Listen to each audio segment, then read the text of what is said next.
Assalamualaikum warahmatullahi wabarakatuh. Kami dari kelompok 5 akan mempresentasikan tentang distribusi teoritis yang beranggotakan Cerinia Sintaputi, Cici Anira, dan Utari Dwi Firdian. Distribusi teoritis adalah distribusi yang frekuensinya diturunkan secara matematis. Distribusi teoritis merupakan alat untuk menentukan apa yang dapat diharapkan dengan asumsi-asumsi yang dibuat benar. Distribusi teoritis sering digunakan sebagai dasar perbandingan dari suatu hasil observasi dan sering digunakan sebagai pengganti distribusi yang sebenarnya. Beberapa distribusi teoritis yaitu distribusi binomial, distribusi Poisson, distribusi hipergeometrik, distribusi multinomial, distribusi normal, distribusi chi kuadrat, distribusi F, dan distribusi T. Distribusi normal sendiri pertama kali diperkenalkan oleh Abraham de Moivre pada tahun 1733.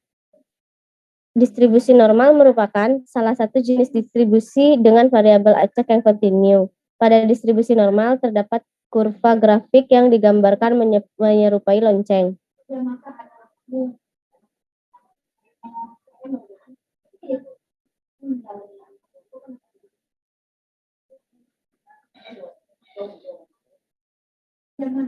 Rumus dari distribusi lokal bisa kita lihat dari layar, juga sudah ada keterangannya.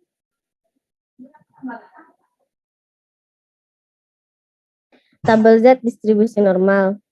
Tabel Z adalah tabel yang berisi persentase luasan daerah di bawah kurva distribusi normal atau dapat juga menunjukkan probabilitas atau peluang yang dihitung berdasarkan Z-score. Tabel Z statistik hanya digunakan untuk data yang berdistribusi normal.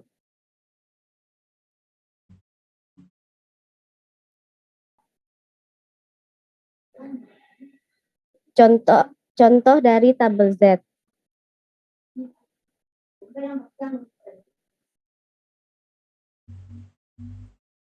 Berikut adalah langkah-langkah untuk menentukan nilai Z.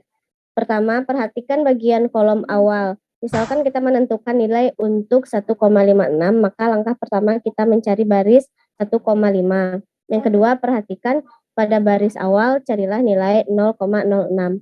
Yang ketiga, tentukan titik temu atau sel dari baris dan kolom yang dimaksud. Nilai Z untuk 1,56 adalah 0,9406.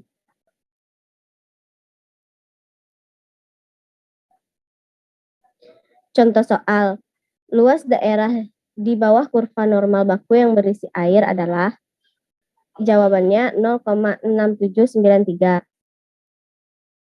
Pembahasannya sebagai berikut.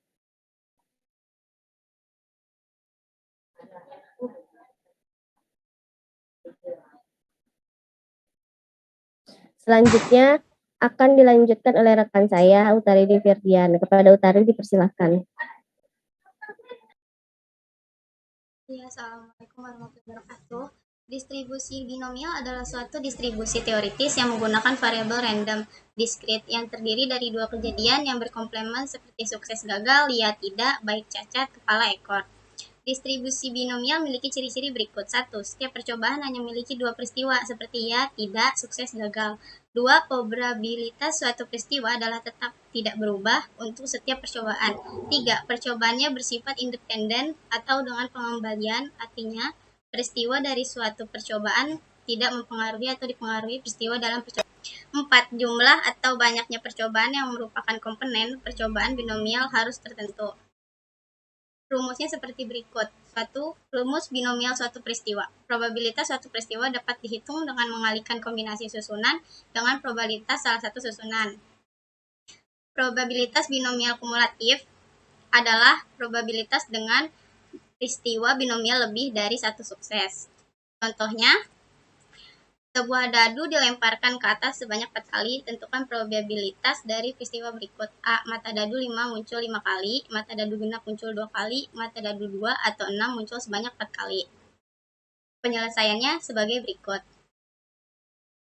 Karena dadu memiliki 6 sisi, yaitu 1, 2, 3, 4, 5, 6, sehingga setiap sisi memiliki probabilitas 1/6. Jadi, probabilitas untuk mata 1 adalah 1/6, sehingga hasilnya sebagai berikut.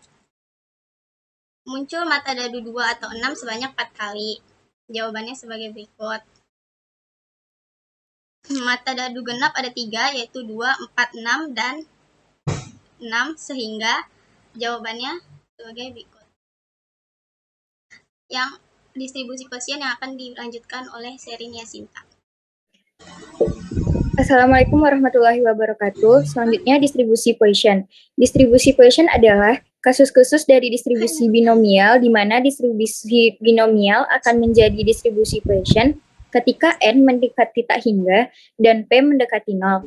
Suatu variabel random x dikatakan mempunyai distribusi Poisson dengan parameter jika x mempunyai fungsi probabilitas px sebagai berikut. Dengan rumus distribusi Poisson dan dengan keterangan sebagai berikut. Selanjutnya yaitu ciri-ciri distribusi Poisson. Yang pertama, variabel yang digunakan adalah variabel diskrit. Yang kedua, percobaan bersifat random atau acak. Yang ketiga, percobaan bersifat independen. Yang keempat, biasanya digunakan pada percobaan binomial di mana n besar dari 50 dan p kurang dari 0,1.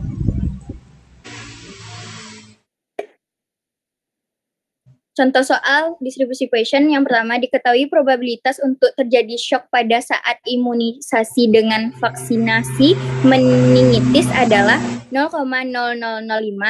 Kalau di suatu kota jumlah orang yang dilakukan vaksinasi sebagai banyaknya 4.000, hitunglah peluang tepat 3 orang akan terjadi shock. Penjelasannya sebagai berikut.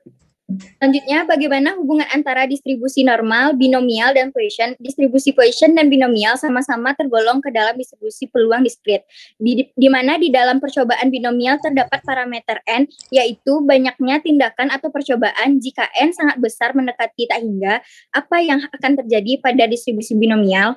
Kita apakan distribusi peluang binomial tersebut?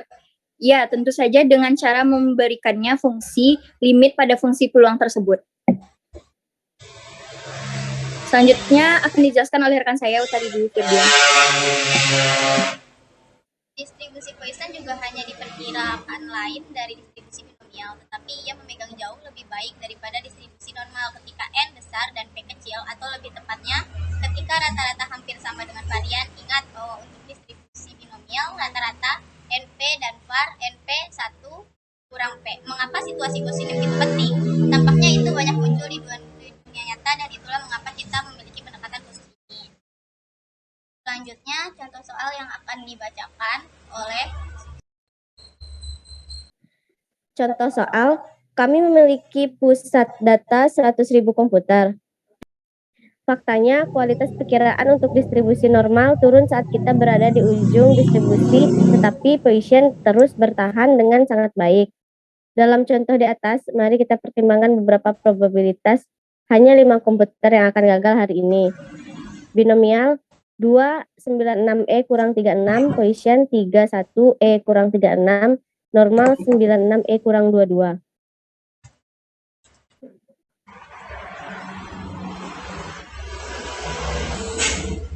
Sekian presentasi dari kelompok 5, terkurang dan terlebih kami mohon maaf. Kami ucapkan terima kasih. Dan terakhir, Assalamualaikum warahmatullahi wabarakatuh.